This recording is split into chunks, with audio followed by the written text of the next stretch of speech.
നിങ്ങൾ എന്നെ ഉമ്മ വെച്ചിരുന്നെങ്കിൽ എന്ന് ഞാൻ ആശിച്ചു. ആ ചുംബനം അവിടെ നിന്ന് എങ്ങനെയാ ഒഴിവായതെന്ന് എന്നെ എപ്പോഴും കുഴക്കുന്ന പ്രശ്നമാണ്.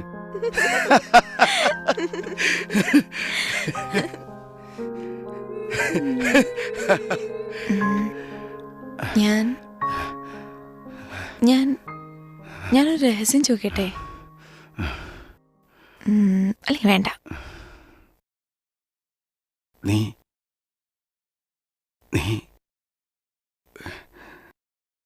ടെൻഷൻ അടുപ്പിക്കാതെ ചോദിക്കേ. അച്ഛനും അമ്മയും തമ്മിൽ ഈ റിലേഷൻഷിപ്പ് ഒട്ടുമില്ലേ? ആ സബ്ജക്റ്റ് വേണ്ട ആഗ്നസ്.